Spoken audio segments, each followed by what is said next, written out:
제일 많이 왔다 갔다 하신 거예요, 우리나라에선. 그런 거 아닌가요? 전 세계에서 아마 같아. 저보다 더 많이 갔다 온 사람이 있을 겁니다. 그러나 이제 비밀 보지 의무가 있기 때문에 처음 김정일 위원장을 만날 때 악수를 하면서 무슨 말씀을 하실 건가. 영부인이 가시면서 걸어가면서 담소 화제를 뭘로 할 것인가. 이런 것들이 시나리오를 다 해서 저희가 1톤 정도니까. 1톤 정도니까. 현수월 단장 뺨을 이렇게 잡고. 그게 사실입니까? 사실은 이런 얘기 하면 안 되는데 사실은 북에서도 워낙 인기가 많으신 분이니까 네. 아니, 지금 미녀분들이 막 궁금한 게 막 질문이 되게 많을 것 같은데 지금 참고 계신 것 같아요. 윤아 씨 뭐 윤아 씨. 물어보셨습니까? 난 제가 사랑의 미로 그다음에 우린 너무 쉽게 헤어졌어요. 아기 때부터 들었던 노래입니다. 내가 아기 때 막 뭣도 모르면서 사랑의 미로요 하면서 다녔던 네. 그분을 눈앞에서 뵈니까 막 너무 떨리고 너무 영광이고 막 저도 오래 일한 건 아니지만 우리 프로에서 사랑의 미로는 정말 그냥 주제곡 같은 느낌? 사랑의 미로는 그쵸. 우리 북에서 오신 분들은 다 한 번씩 부르는 네, 노래. 네. 여기 나와서. 그대 작은 가슴에 빛을 준 사랑이여 언제나 변함없이 영원히. 모르면 간첩이에요. 저는 13년 전에 공연을 북한에서 봤었던 거 기억하거든요. 그때 직접 생각 그 없이 공연장에 TV를 왔었어요? 아니요. TV로 봤죠. 그냥 근처도 못 가봤어요. TV로 보는데 첫 노래가 사랑의 미로가 아니었어요. 모르는 노래에서 두 번째 노래가 대청했잖아요. 거기서 대청하니까 네 그럼 이번에는 여러분들도 다 아시는 노래죠. 사랑의 미로 이렇게 말씀하셨거든요. 근데 한 놈도 안다고 대답을 안 하는 거예요. 다 아는데 보니까 이것까지 다 모르겠어요. 13년 전에는 네, 그래서 안다면 우리가 안 되니까. 얘기가 네, 그랬어요. 아무도 알아도 대답 다 대답 안 해. 다 알았습니다. 다. 그래서 우리 그때 그랬거든. 야, 저것들 붙들려갈까 봐 대답 못하는 거. 그래서 우리가 집에서 내 안다! 막. 내 안다! 막. 알면서 어떻겠지만 TV로라도 우리 다 안다! 거기 사람들 다 안다! 이러면서. 근데 그때 우리는 처음 원곡 가수를 봤는데 야 근데 저 사람 어제 가수 저기 진짜 가수 맞냐? 왜 저 노래 가수 맞냐? 왜 가사를 틀리게 하냐? 사랑으로 눈먼 가슴에 제시 하나에 울지요. 우리는 자주비의 목숨을 바치 이렇게 기억하고 그렇게 암기했는데 다르게 하는 거예요. 근데 자주위의 나중에- 목숨을 네, 바쳤다. 목숨을 바치. 개사시키다 보니까. 계산을 근데 나중에 해서. 알고 보니까 북한에서 개사한 거더라고요. 칠보산 음악단에서. 아, 그래 가사를 자주위에 목숨을 바치. 목숨을 바친. 이거 지금 여기 장군님 노래로 바꿨군요. 작사작곡가 허락도 안 받고.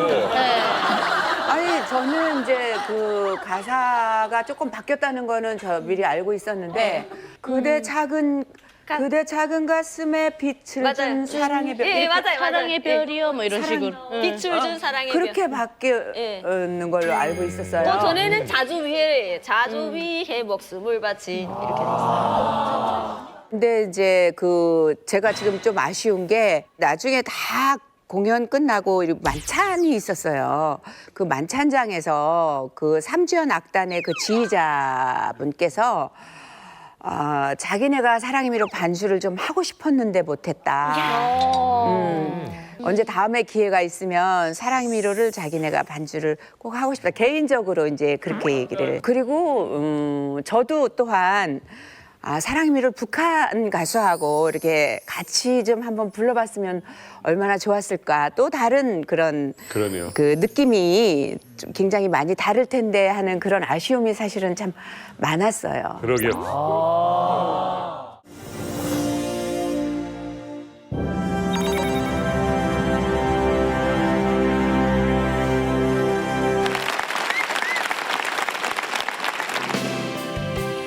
끝도 시작도 없이 아득한 사랑의 미로요.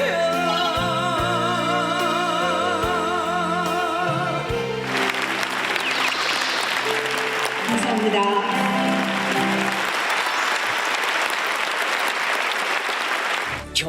한 최고 용도자 동지께서는 공연이 끝난 후 남측 예술단의 주요 배우들을 만나시어 심심한 사의를 표시하셨습니다.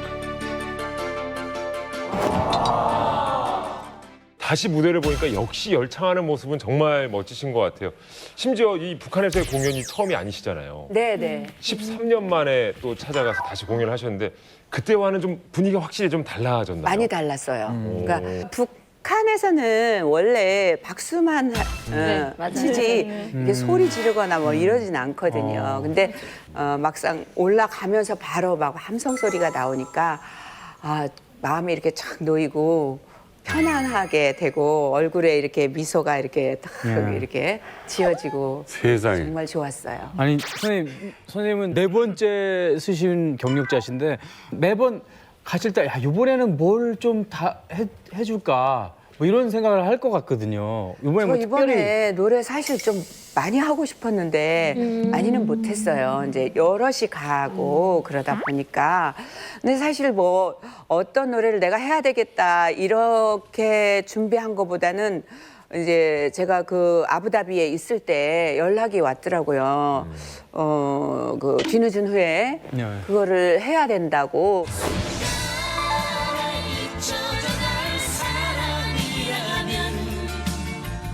생각하지 않겠어요. 근데 내 노래도 많은데 왜 내가 뒤늦은 후회를 해야 되냐고 그랬더니 그거는 모르는데 하여튼 북측에서 그렇게 요청이 와서 그랬는데 이제 이번에 이제 공연 끝나고 나서 이제 악수하면서 너무 고맙다고 그 노래 너무 인상 깊었다고 잘 들었다고 그래서 이 노래가 이래서 내가 이 노래를 불렀구나. 아버지가 좋아했던 노래였나 봐요. 그랬겠죠. 워낙 그랬던 이제 것 같아요. 오래전의 노래인데 저도 처음 들었어요. 그 어쨌든 간에 뒤늦은 후회 같은 곡을 이제 요청이 들어와서 왜 그랬을까 하지만 하셨단 말이에요. 근데 더더군다나 만약에 이거는 북한 주민들은 더 모를 거 아니에요. 저 이거 들었어요. 네, 알아요? 네. 은진 씨 들었어요? 그 나 너 좋아해 이거 저희 북한에서 이거 맞아, 세월 그건 나도 가도 알아. 부르는 게 사랑이야.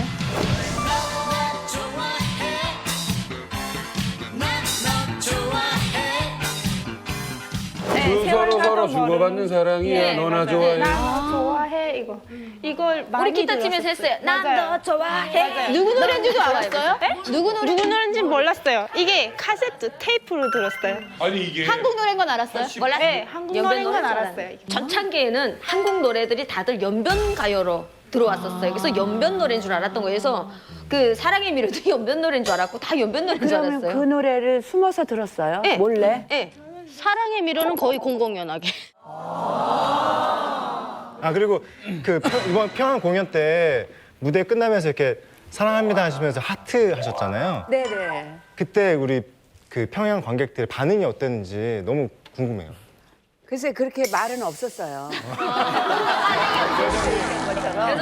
말은 없었어요. 근데 박수 소리가 워낙 길고 또 사랑합니다 하면 또 박수 치고 또 이렇게 인사하면 또 박수 치고 이제 계속 이렇게 박수로 많이 대답을 하시는 것 같아서요. 근데 선생님 이거 하고 싶었는데 못한 겁니다. 이거 정말 하고 싶었을 겁니다. 그러면서 고맙다고 김정은이랑 악수를 하셨다 그랬잖아요. 네. 그때 손잡으면서 실제로 얼굴 보니까 어떻던가요? 기분이. 여기는 실제로 본 사람 없죠. TV로만 봤지 뭐. 실제로 얼굴 보니까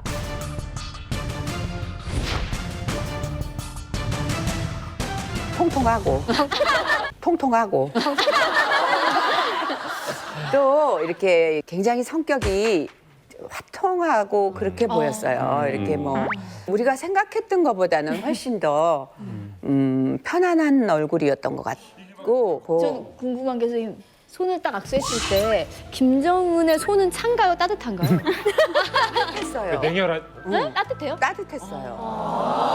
그리고 이제 이제 악수 다 하고 그 다음에 그 하는 말이 참 감동적이었어요. 우리가 봄이 온다라는 주제를 가지고 이렇게 공연을 했는데 이 다음에는 가을이 왔다라는 주제를 가지고 공연을 하자.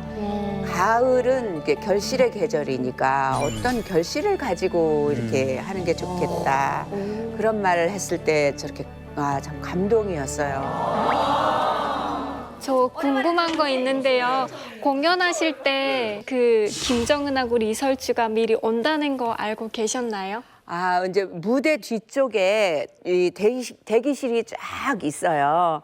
그래서 혹시나 올지도 모른다 이렇게 누가 얘기를 하더라고요. 그래서 맞나? 뭐 근데 그랬는데 끝나고 나서 다 이제 옷 갈아입는데 갑자기 그 안내원 동지 그분이 와서 빨리 나오라고 그냥 옷 갈아입지 말고 빨리 나오라고 그때 알았어요. 리설트는 어때요? 실제로 보면? 걸그룹 멤버가 하나 와 있는 줄 알았어요. 정말 예뻐요. 예쁘고 반듯하게 서서 그냥, 거의 뭐 말하는 거는 없었지만 표정은. 그림자처럼 표정도 그냥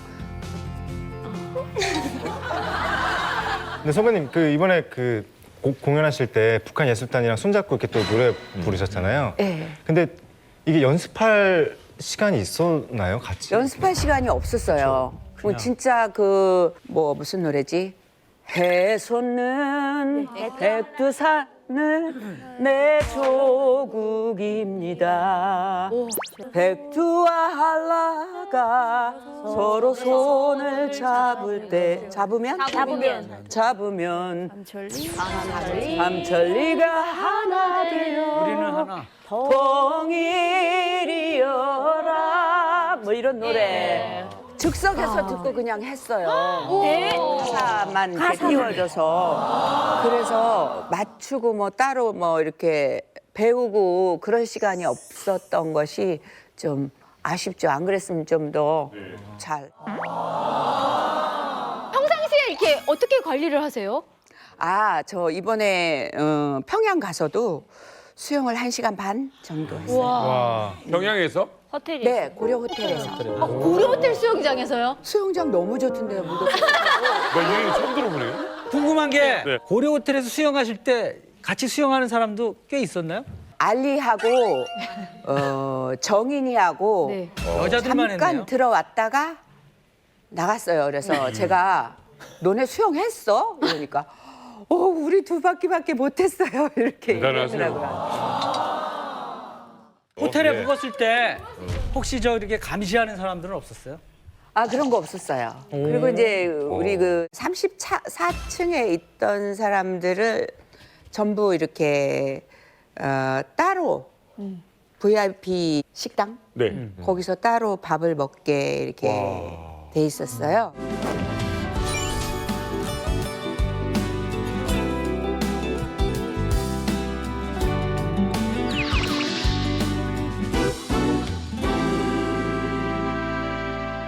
거기에서는 이렇게 조금 안 맞는 음식, 향이 이렇게 좀 너무 진해서 안 맞는 음식이 있어서 이렇게 못 먹고 내놓으면 그 서빙하는 사람들이 얼마나 친절한지 안 드시냐고 이렇게 안 드시고 어떻게 노래를 하시냐고 하면서 걱정을 하고 뭐 이렇게 다른 거도 좀 더 필요하시면 요청하시라고. 친절하네. 혹시 고려 호텔 만장을 올라가 보셨어요? 만장? 꼭대기층. 네, 거기 식당에는 이렇게 돌아가는 식당. 네, 44층. 왜 물어봐요? 그 유명한데요, 거기가? 네, 제가 가봤었는데 너무 분위기가 좋고 이렇게 앉아 있으면 조개가 있거든요. 밥 먹을 때 나도 모르게 이렇게 돌아가면서 풍요시 야경을 볼 수 있는. 그러니까 고려 호텔 밖으로도 이렇게 자유롭게 그건 안 되고. 그거는. 네. 근데 이제 차 타고 다니면서 뭐 무슨 김일성 광장?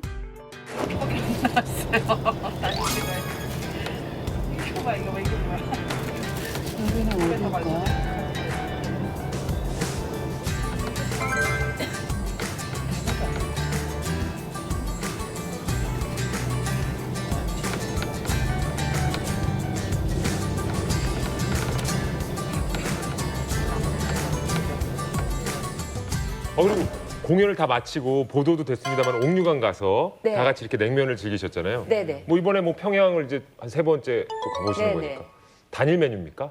평양냉면 말고? 아, 뭐 여러 가지 그러니까 냉면만 나오는 게 아니라 뭐 녹두 빈대떡도 나오고 김치도 나오고 또 술떡 예. 여러 가지 먹을 게 많이 나왔어요. 네. 그 이런 여기 다니면 호텔이라든가 식당 이런 데 가면 혹시 사인 좀 해주세요 이런 사람 없어? 사인을 한 번 해드린 적 있어요. 누구한테 거기서? 리허설하고 막 거기 또 이렇게 보니까 사실은 그 대기실에 피아노도 다 있었어요. 제가 이렇게 피아노 치면서 음도 소리도 좀 내봐야 되고 뭐 정신이 없었어요. 그럴 때 왔었어요. 네. 대기실로? 제가 인터뷰를 보니까 뒤풀이가 있었는데 비행기 시간을 연기할 정도의 뒤풀이였다는 소문을 들었습니다. 네, 맞아요. 재밌겠다. 얘기 좀 한번 해주시죠. 이게 어느 때인 거예요, 이게? 그 예전에 공연 갔을 때는 뭐 모란봉 을밀대 이런 데 다 봤어요. 근데 이번에는 이제 그런 걸 못했고 사실 그 미산각이라는 그 만찬장 들어가 보니까 뭐 화장실까지 뭐까지 전체가 다 대리석으로 진짜 멋있었어요. 제가 북한의 그 제 정보통에 하나 심어뒀는데 평양에 얘기를 들었어요. 현수월 단장 뺨을 이렇게 잡고 그게 사실입니까? 그게 사실입니까? 사실은 이런 얘기 하면 안 되는데 사실은 이렇게 가까이서 보니까 정말 예쁘고 피부도 진짜 이쁘고 또 성격이 너무 좋은 것 같더라고요. 이렇게 좀 여장부 네 그런 성격이었어요. 뭔가 잘 통하는 느낌. 네, 그래서 내가 이제 술이 좀 취해가지고 양쪽 볼을 이렇게 붙잡고 너무 이쁘다고. 현수월 단장 한국 올 때 막 이러고 하니까 그리고 막 이렇게 안아주고 같이 또 막 러브샷도 하고 그랬더니 어떻게 반응하던가요? 굉장히 좋아하는 것 같았어요. 그런 걸 좋아하는구나. 우리나라의 회식 분위기랑 비슷한가요? 아니면 좀 다른가요? 너무 똑같았던 것 같아요. 거기 가운데 나가서 막 춤도 추고 놀고 막 우리 다른 가수들은 안 그러는데 저 혼자만 나가서 막 북측 가수들하고 춤추고 놀고. 아무튼 제 얘기를 들어보니까 현송월 씨랑 진짜 언니 동생처럼 되게 친해졌네요. 그때 하지 못했던 얘기를 영상을 통해서 한번 해보시죠. 저쪽 보시고 우리 현수월 단장에게 한마디 해주시죠. 그래서, 예. 참 이렇게 통 크고 다 모든 것을 이렇게 아우르는 그런 성격이 너무 예쁘고 정말 그 따뜻한 마음을 또 이렇게 전해주고 그래서 진짜 고맙고 다음에 더 좋은 모습으로 만났으면 정말 좋겠어요.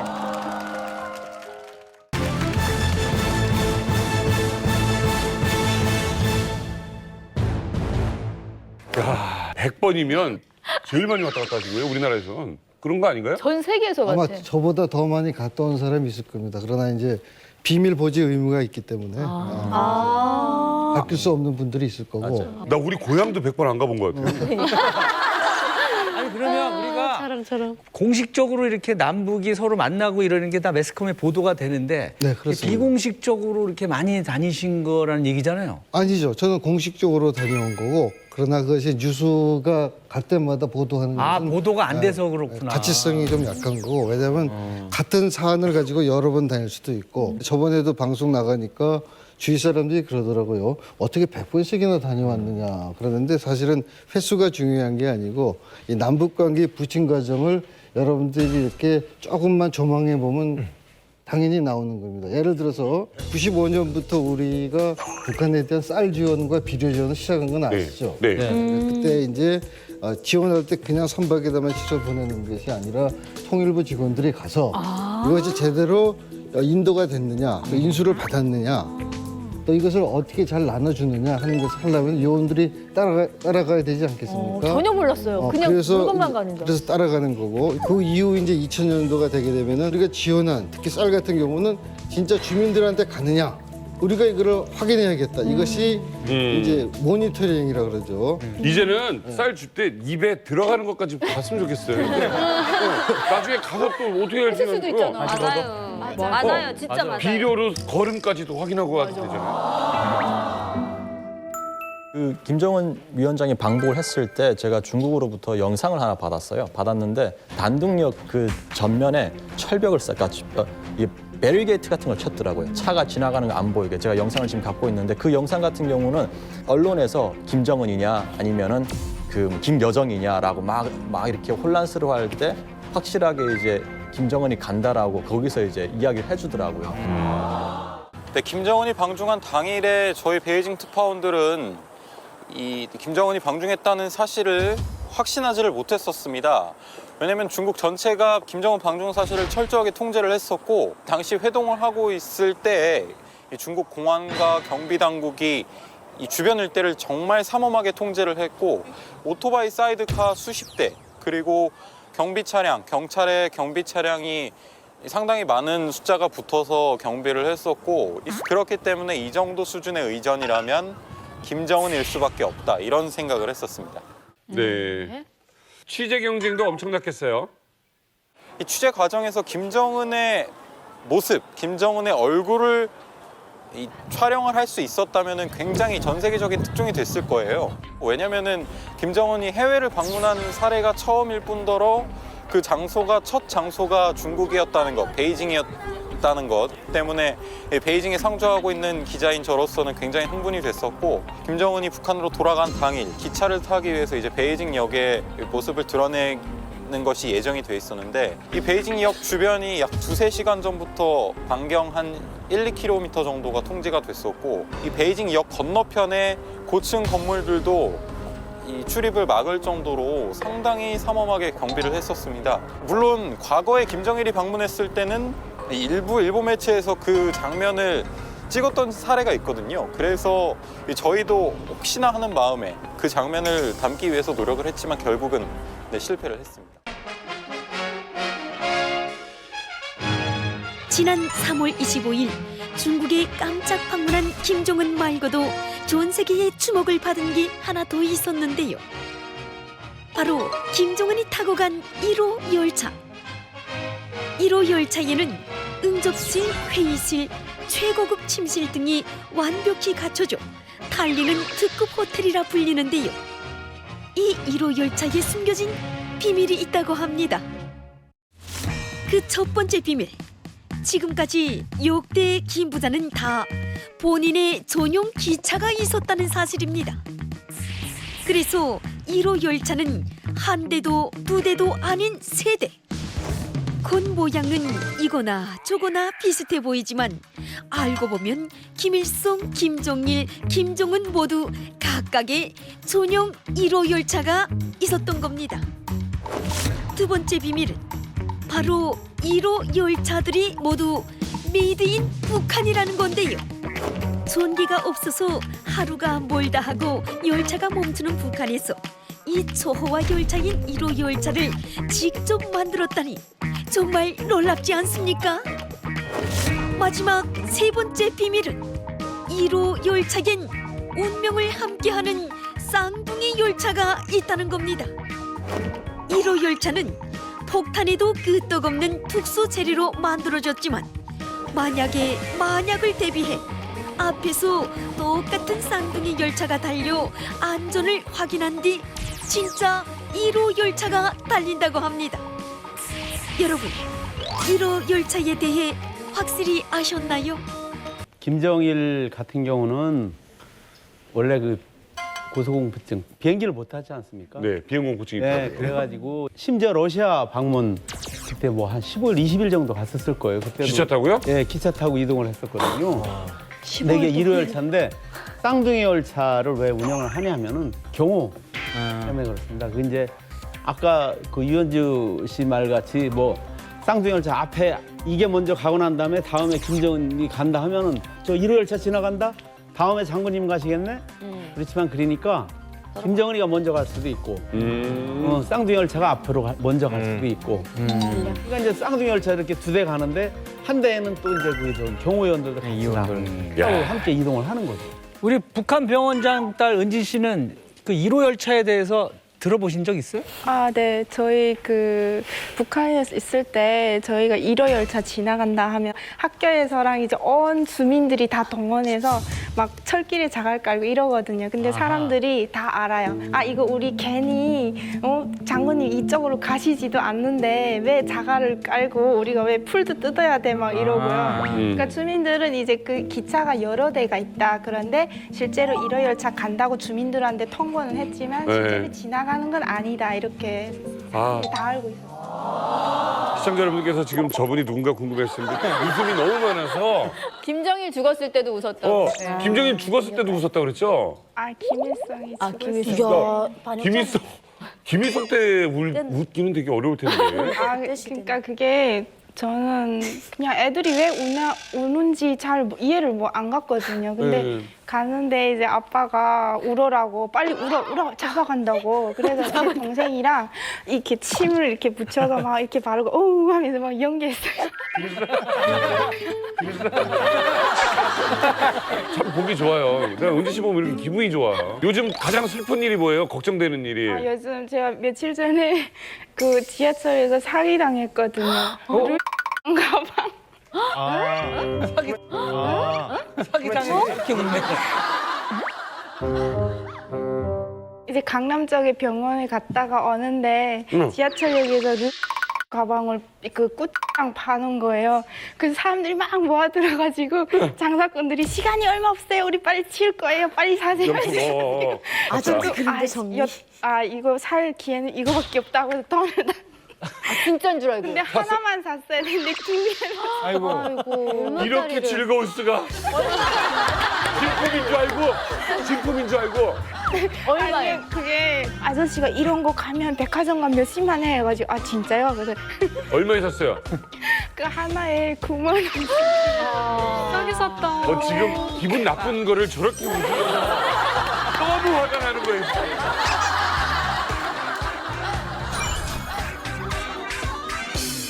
자, 그리고 북한 3대 정권을 다 경험하신 분이 계시잖아요. 우리 순전 어머님. 예. 북한 1호 열차를 실제 북한에서 보신 적 있으세요? 예, 본 적이 있습니다. 우리 집은 그 철길에서 얼마 멀지 않게 있거든요. 그런데 1호 열차 뭐 하나 지나간 게 아니라 이제처럼 뭐 몇 대씩 지나간단 말입니다. 후방물자 실은 차, 무슨 경호원들이 탄 차. 그래 보면은 판에 들어오니까 30분 어가 누르든지 연방 들어오겠구나. 그러면 우리가 타고 갈 차도 이제 뭐 내가 어디 출장 간다면 저 이런 행사 끝나야 가겠구나. 그럼 못 가는 거예요, 그때는? 네, 그때 못 갑니다. 그다음에 장군님이 지나가는 그게 우리 북한에는 이 하장하는 법이 농촌에는 크게 없거든요. 그래 거기다 다 이렇게 묘를 쓰면 산에서 이렇게 가다가 보면 그 볼록볼록한 묘가 많이 보인다 해서 그 묘비람에 또 동원해서 싹 뽑아서 지우고 싹 밀어서 먼 데서 봐도 땅처럼 마이게 이렇게 다 했습니다. 그리고 기차역 그 1호역이라고 따로 있거든요. 근데 1호역이 따로 있는데 그 김정일이가 딱 들어오는 1호 열차만 서게 돼 있는 역이 지정돼 있어요. 근데 일반 사람들은 이제 그 열차를 탈 때 오프라인으로 되어 있어가지고 이렇게 올라가야 돼요. 그러니까 우리 탈 때 기차를 이렇게 계단을 올라가거든요. 근데 엄청 힘든데 1호역 같은 거는 수평으로 만들어져 있어요. 그냥 이렇게 그 남한의 지하철처럼 이렇게 만들어 있어요. 그리고 위에 오프라인이 아니고 다 지붕이 있어요.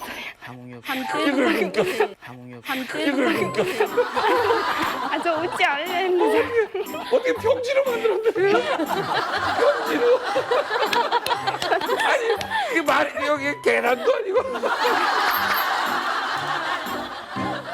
저는 정말 궁금한 게 아까 그 영상에서 보니까 이제 김정은이 살짝 이렇게 창문 열고 이렇게 밖을 봤는데 과연 그 내부는 어떤 모습일까? 내부 뭐가 있을까? 네, 저는 1호 열차를 타봤습니다. 타봤습니다. 네, 진짜 왜 타본? 왜? 장군님과 같이 동행한 건 아니고요.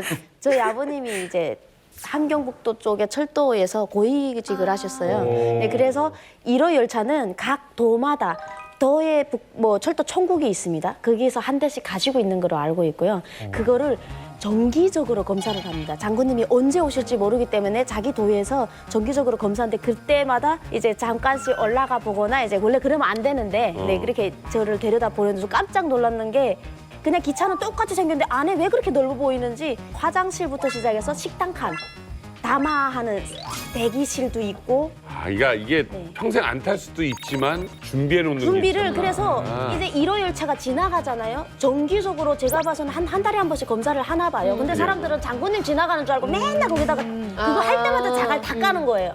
그래서 그 열차가 지나갈 때마다 차가 대기를 먹다 보니까 평양 올라가자면 철길이 그 열차 지나갈 땐 100% 대기선에 들어가 있어요. 일반 여객 열차나 화물차가.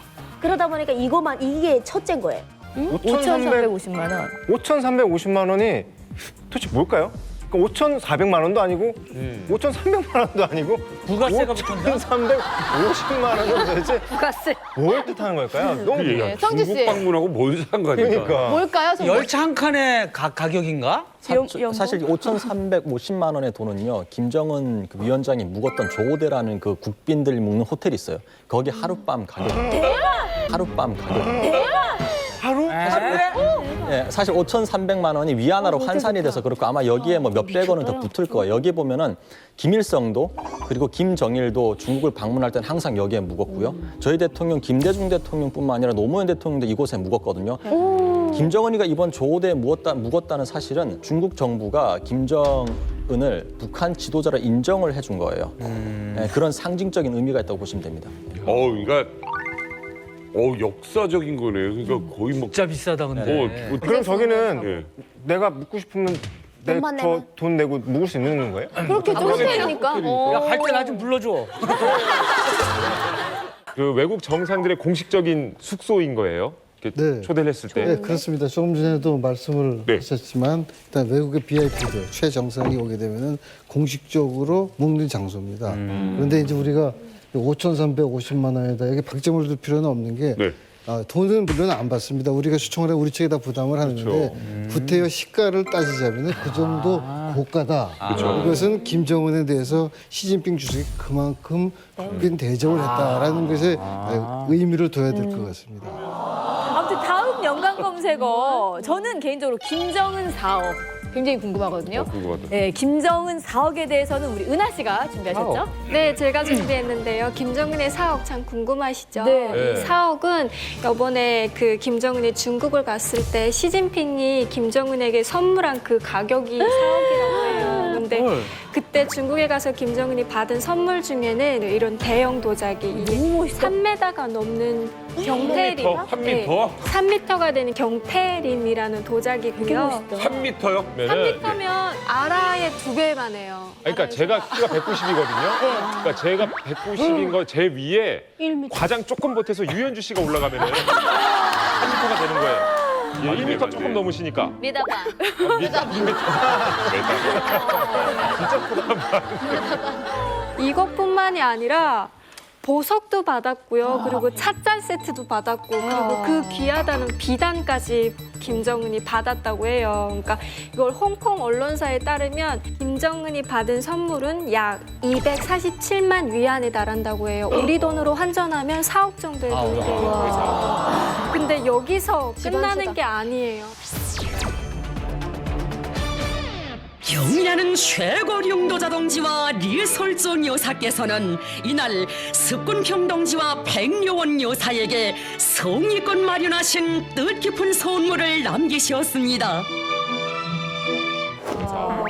근데 여기서 끝나는 게 아니에요. 그 시진핑의 부인 되는 분의 이름이 펑리 위안이잖아요. 예. 그분은 이제 또 김정은이 아닌 리설주에게 선물을 이제 건넸는데 그게 또 1억이 넘는 금액이라고 했고요. 그리고 그날 만찬장에서 술을 대접했는데 그 술의 가격은 무려 2억에 달한다고.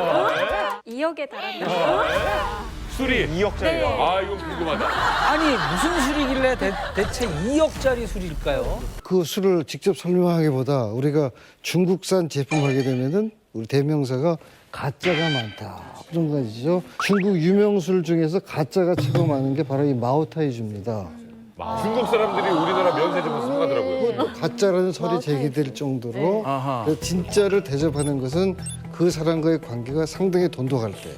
근데 이 조금 아까 소개했던 술은 2억이 넘으니까 시가로. 한 병이에요? 네, 한 병에.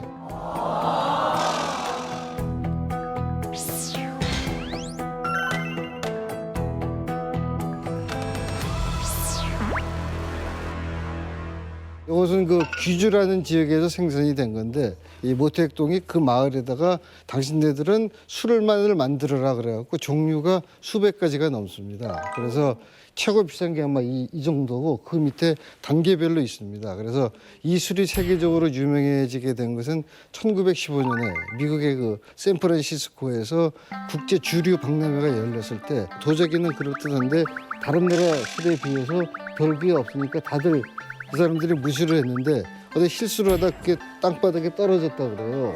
근데 그 냄새가 향이 좋으니까 사람들이 맛을 보고 이것이야말로 명품이다. 그래서 소문이 나기 시작했고 1972년도인가 닉슨 대통령이 이제 중국을 방문해서 그때 이제 정치 주자라 그래갖고 양 정상끼리 먹으면서 이 마오타이는 중국을 대표하는 술이다. 이렇게 알려지게 된 겁니다. 사실 이게 마오주라는 것이 왜 이렇게 비싸냐면 이 대접되었던 술이 1960년대, 80년대 요 사이에 생산된 술이에요. 근데 그때 생산되다 보니까 희귀성이 또 있는 거예요. 그 맛이 최고였던 거예요. 그러다 보니까 정상들이 오면은 이제 시 주석이 이제 김정은한테 이제 준 거죠. 예. 저렇게 어마어마한 선물을 받으면은 어떻습니까? 좀 북한에 가가지고 이제 북한 주민들한테 자랑도 하고 그러나요, 김정은이? 일단은 외국 정상한테 선물을 받게 되면은 묘양산에 가면 국제친선 전람관이라고 있습니다. 거기 가면은 김일성 관이 있고 김정일 관이 있습니다. 그렇죠. 근데 아직까지는 김정은 관은 없기 때문에 받은 게 일단 없어서. 국제친선 전람관으로 가져가거나 혹시 거기 도청 장치가 있으면은 당신이 이것을 김정은 당신의 집무실에 놔라 할 수도 있겠죠. 그건 제가 보기에는 전자가 더 가능성이 높아요. 주민들에게 자랑하나요, 은진 씨? 이런 선물 받으면? 그 이제 TV를 통해서 이제 외국 인사들이 이제 우리 장모님을 흠모하고 칭송해서 이렇게 뭐 좀 과장해가지고요. 예. 뉴스에서는 살짝 언급을 해요, 보도에서는. 근데 이제 국제 친선 전람관에서 조금 그때 소개를 할 때 과장해가지고 그래요. 네, 이렇게 줬다. 박사님, 역대 정상회담에도 같이 참여하셨다고요? 네, 뭐 1차, 2차 정상회담은 그때 제가 통일부에 근무하고 있으니까 처음 김정일 위원장을 만날 때 악수를 하면서 무슨 말씀을 하실 건가. 영부인이 가시면서 걸어가면서 담소 화제를 뭘로 할 것인가. 이런 것들이 시나리오를 다 해서 저희가 작성을 했고 와, 대박. 그다음에는 딱 도착을 해서 예를 들어서 주체 사성탑을 간다. 또 개선문을 간다 할 때 주체 사성탑은 뭐 하는 곳입니다라고 거기다가 다 설명을 해서 미리 보시고 이제 대화를 할 수 있도록 그런 의미에서 참여를 한 거지 공식 수행원은 아니었어요. 와, 그러면 상대방도 시나리오가 있을 거 아니에요? 그럼 서로 엇갈리지 않나요? 아니죠. 그거를 우리가 사전에 실무 협의라는 걸 하지 않습니까? 아, 그거를 서로. 그러니까 남북 정상회담에서 북한이 보낸 최고의 선물은 송이버섯이다. 버섯? 송이버섯을 비싸잖아. 자연송이가 비싸. 진짜 비싸잖아. 자연송이가 컨선. 향이 좋지. 몇 킬로까지 나? 송이버섯 그 자체가 참으로 명물입니다. 아무 데나 막 도단하지 않습니다. 말을 저렇게 속삭이면서 하네. 진짜 성이! 진짜 맞아? 성이 진짜 성이 진짜 성이! 이게 저 북한의 여섯 시내 고향 이런 건가요? 오.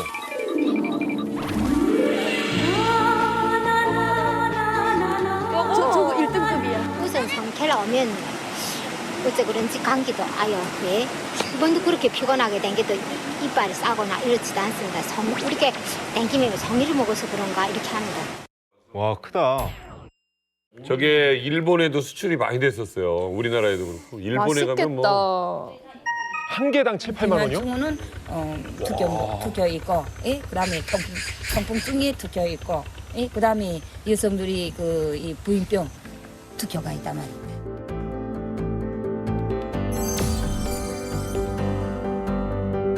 아, 저 그냥 찢어서 소금 찍어. 난 그냥 생거 먹어도 너무 맛있습니다. 칠보산 송이버섯.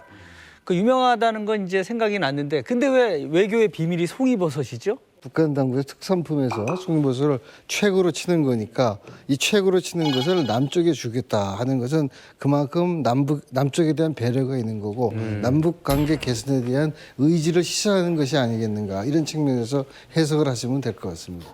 근데 이게 외교의 비밀이라고 할 정도로 이게 송이버섯이다 그랬는데 그 양이 얼마나 많이 줬길래? 맞아, 궁금해. 네. 맞아, 한 개 주면 안 되잖아. 한 개 주면 좀 애매하잖아요. 감사합니다 할 때 약간 애매할 수 있어서 도대체 얼마나 받았는지. 그러니까 1차, 2차 정상회담 때 다른데요. 송이를 1차 회담할 경우에는 이 조선인민군 대장칭호를 갖고 있는 박재경이라는 현역 군인이 그걸 싣고 갔습니다. 그때 갖고 온 게 대략 1kg 포장으로 돼서 1kg 포장 단위가 1kg로 해갖고 그걸 한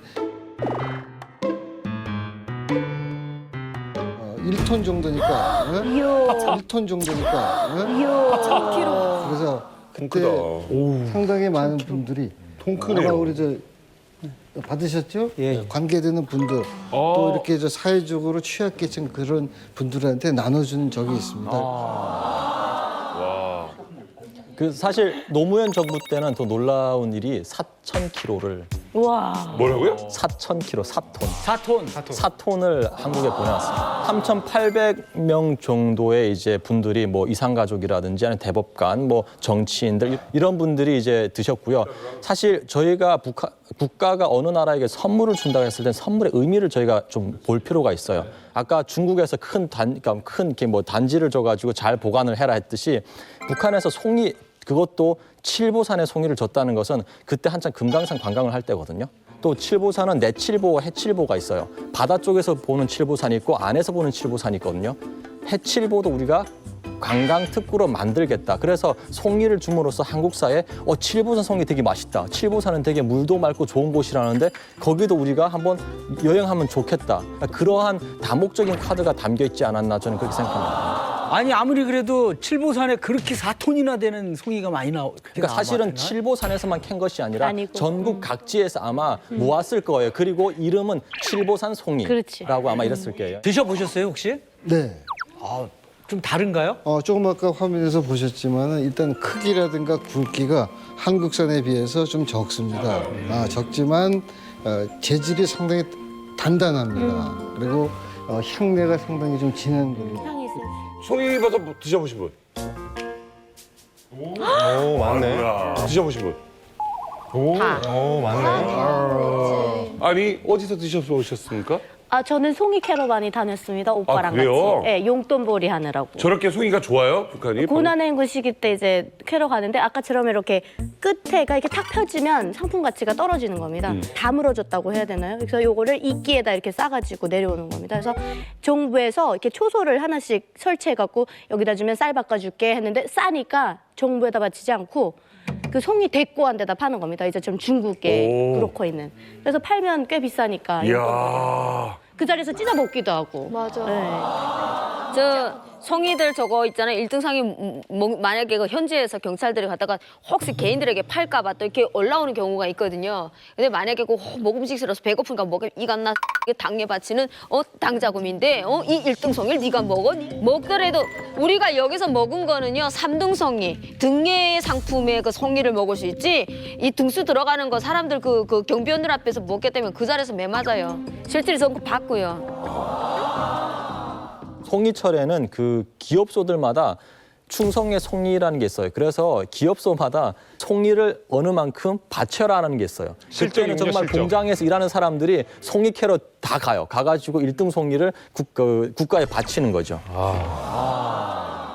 김상균 국가정보원 차장, 윤건영 청와대 국정상황실 실장을 따뜻이 맞이하셨습니다. 진짜 나 저 사람을 쳐다본 적이 없네요. 어디 지금 뉴스에서.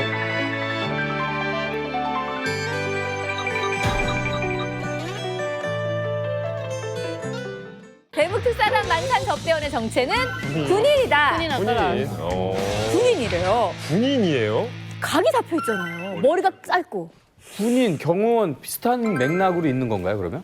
그럴 수 있겠네요. 이렇게 사실 우리 군대에서도 그런 접대 일을 하는 친구들이 있긴 있었거든요. 네. 군인인가요? 예, 맞습니다. 호위사령부 군관인데 이제 그 아까 경호원 그것도 맞는 거죠. 그러니까 이곳은 그 김대중 대통령이 이제 그 방북을 했을 때 직접 옆에서 호위사령부 군관으로서 저런 역할을 했던 탈북민이 증언을 한 것입니다.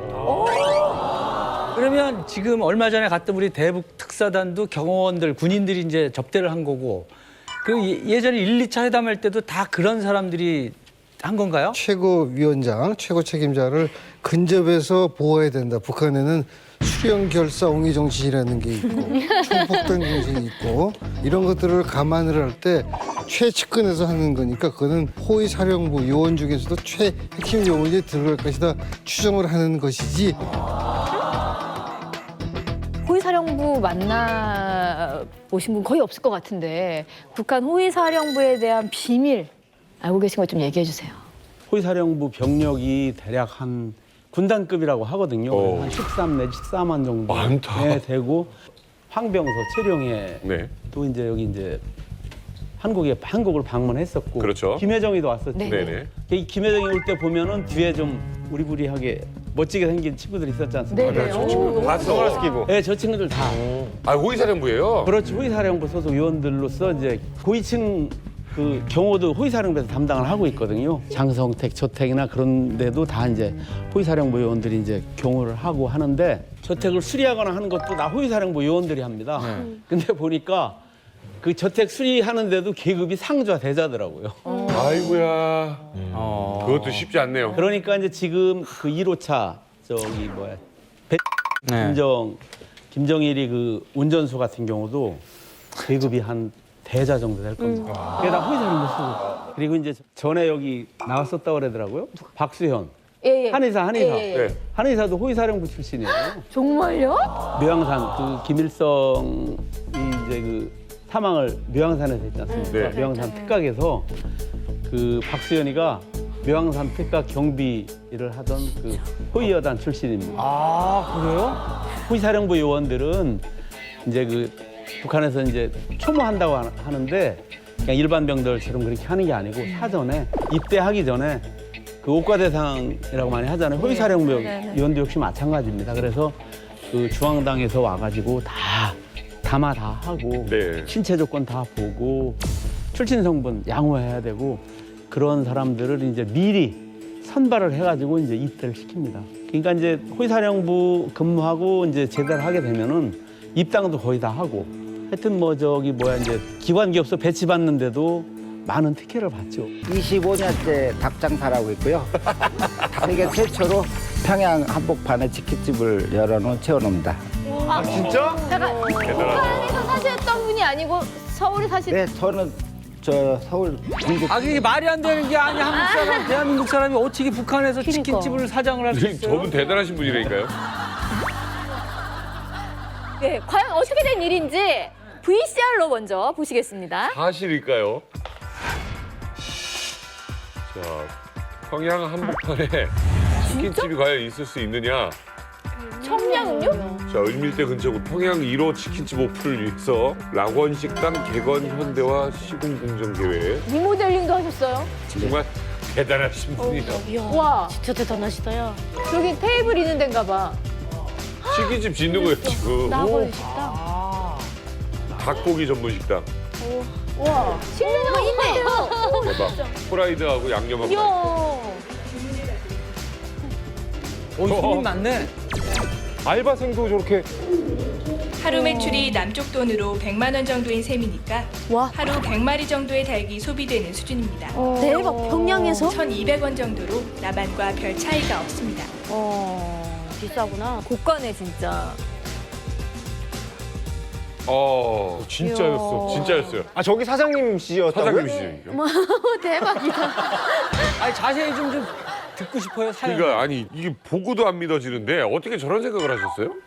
제가 서울에서 닭고기 유통, 가공, 프랜차이즈 사업을 하고 있었어요. 그런데 2005년도에 남북 관계가 많이 좋아져서 닭고기 수입을 북한 가서 하면 어떨까 해서 시장 조사로 평양에 일단 들어갔었습니다. 근데 평양에 가보니까 그 당시에 조류독감이 터져가지고 수입을 할 수 없는 상황이 돼가지고 제가 여기다가 치킨집을 우선 열어보면 어떤가. 그러고 북한에 갔더니 평양에는 전문적인 치킨집이 없었어요. 일반 식당에서 치킨 메뉴 하나 정도 있는 그런 상황이었고 그래서 여기다 치킨집 하나 내면 제대로 되겠구나. 가만히 있다. 야, 천호동에 사람 많이 왔다 갔다 하네.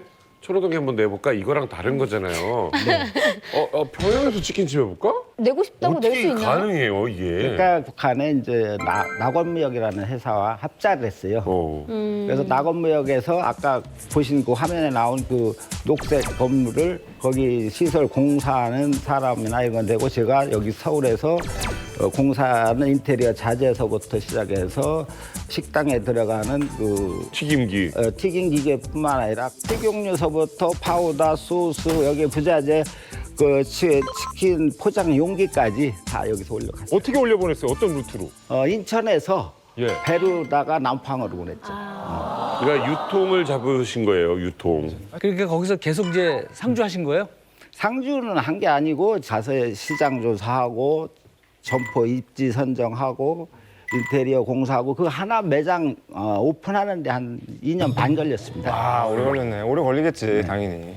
2008년 초까지 물건이 올라가고 남북 관계가 경색이 되면서 지금까지 막혀 있다고 보시면 돼요. 아직도 그 치킨집은 있겠네요. 네, 지금도 잘 되고 있다고 지인들이 최근에 갔다 온 사람들 소식을 듣고 있습니다. 아무튼 뭐 대단한 일을 하셨는데 저도 이제 그 와이프가 모처에다 이제 파스타집을 해서 지금 성업 중에 있는데 잘 되시죠? 근데 이 장사는요 입지 선정이 중요해요. 네, 맞습니다. 위치가 중요한데 그러면 평양은 평양인데 평양 중에서도 어디에 해야 되겠다 이런 건 어떻게 정하셨습니까? 네, 그래서 제가 처음에는 그쪽에서 제시한 장소가 월양동에 있는 월양각이라는 건물을 이렇게 저한테 안내를 했어요.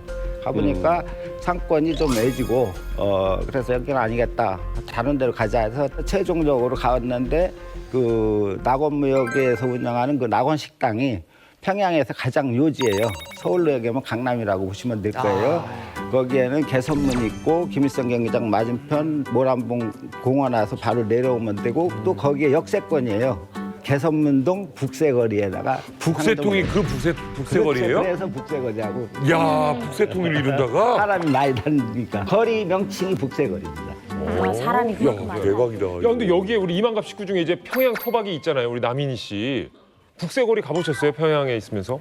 네, 제가 어릴 때 살았던 곳이에요. 네, 어린 정도 살고 그다음에 할머니 집도 거기 있어갖고 자주 다니던 곳인데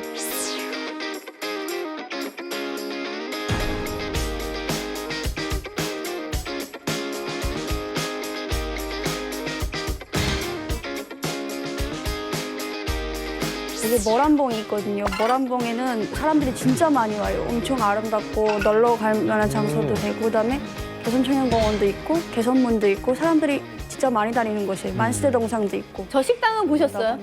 네, 그 식당 주변에 제가 해외로 나오기 전에 일하던 곳이 있어요. 그 개선문 주변에서 지나다니면서 한두 번씩 봤는데 네, 봤었어요. 와, 대단하네. 지금 명동에 살다 온 것 같아.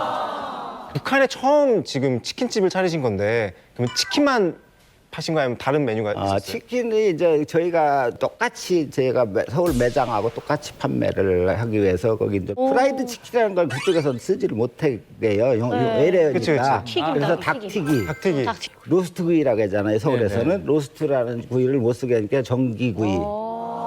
근데 그 닭튀기는 식당들에 가면 많거든요. 그러니까 근데 닭구이는 전기닭 그 통닭구이는 고리에 일반 고리에 진짜 많이 기계를 내놓고 팔아요 거기서.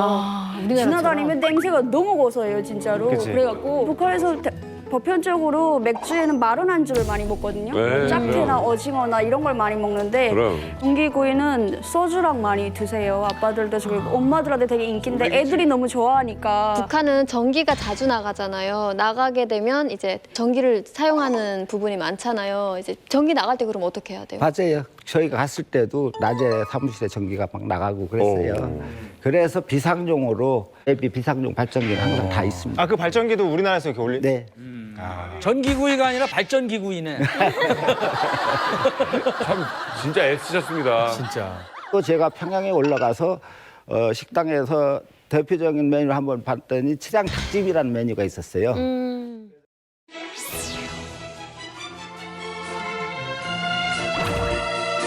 칠양 닭찜은 맛이 독특하고 영양가가 높아 으뜸가는 우리 민족의 전통 음식으로 널리 알려졌습니다. 맛있겠다. 칠양 닭찜의 레시피와 제가 서울에 있는 그 찜닭, 안동찜닭 있지 않습니까? 거기에 강점을 모아갖고 제가 다시 메뉴를 개발해서 칠양 계란을 메뉴를 만들어서 지금 서울에서도 판매를 하고 있고 평양에서도 팔게 했습니다. 전단지 같은 것도 만드셨어요? 내가 취급하는 메뉴는 다 넣어야 되니까. 그렇지. 그래서 배달을 해야 되니까. 엄마 또 그래서 그 맛있겠다. 배달할 수 있는 전단지를 제가 저렇게 사진에 나온 것 같이. 아, 이거 우리 집 앞에 붙어있는 전단지 같은데? 이거를 평양에다가 돌렸어요? 밑에 전화번호가 평양 전화번호입니다. 평양 전화번호예요? 한국 것 같다. 아니 그때 당시에 평양에 배달 문화가 있었나요? 전혀 없었죠. 제가 이제 서울에서 쿠폰을 주지 않습니까? 열 마리를 드신 분에게서 쿠폰 한 장을 준다. 그것까지 해서 그 용어를 보시면 평양에서는 쿠폰이라는 용어를 못 쓰고 봉사카드. 봉사카드 10매를 모으시면 닭 한 마리 공짜. 그렇게 해서 인쇄해서 전단지로 또 평양으로 올라가요. 네, 저희 835가 앞에 8이잖아요. 그 8이 뭐랑번구역 번호예요. 02835 아까 저 뒤에 있는 거 하면은 그 뭐랑번구역 번호거든요. 02예요 거기도? 네, 0인데 구역에 따라서 다 틀려요. 뭐 평촌은 4, 그다음에 어디 중계역은 3이고 앞 단위가. 그런데 저거 진짜 북한 번호 맞는 거 깜짝 놀랐어요, 진짜 보다가. 235. 야 신기하네요 진짜. 어떤 걸 좀 좋아하던가요? 그러니까 닭튀기가 제일 보편적이에요. 튀기. 뼈만 발라서 하는 순살 치킨이 있고 그냥 뼈 있는 치킨이 있고 그런데 순살 치킨 많이 먹는다고 그렇게 보면 되거든요. 그렇군요. 그 뭐 맥주도 많이 먹죠 거기 있는 사람들? 네, 맥주야 뭐 기본이죠. 평양에도 그 닭고기 치맥이 서울에서 유행하듯이 치킨하고 맥주는 필수입니다. 그때 당시에 이제 오픈을 하셨을 때 어떻게 좀 맛집에 등극을 하셨어요? 당연히 그쪽에서 지금까지 운영하고 있으니까 평양 소식이 궁금해서 인터넷 자료를 찾아봤더니 외국 사람 손님들이 가서 맛을 올려놨더라고요. 근데 사장님 요리가 워낙에 유명해서 닭튀기가 평양 내 그 시내 식당들에 다 많이 퍼졌어요. 아, 진짜? 제가 그 개선청년공원 거기서 일을 할 때 닭튀기도 먹어봤고 닭다리 튀기를 먹어봤거든요. 그리고 다른 식당 가면 닭토막 튀기라고 해가지고 튀기를 다 이렇게 하는데 네 많이들 드세요. 여자들이 되게 좋아해요. 아, 그러면 그 전에도 그 닭튀기를 먹을 때 맥주랑 마셨어요? 아니면 사장님이 오픈한 다음에 치맥이 유행을 한 건가요? 그전에는 있을 수도 없었죠. 그냥 닭고기다 하면은 지금도 뭐 일반 흔한 가정들에서는 그렇게 먹지만 그냥 삶아서 찢어서 먹는 거죠. 백숙처럼? 백숙. 아, 그럼 우리 사장님이 진짜 치맥을 유행시켰네. 혹시 앞으로도 또 한 번 기회가 있다면 하시겠습니까? 저 꿈은 아직 뻗기도 않았습니다. 알겠습니다.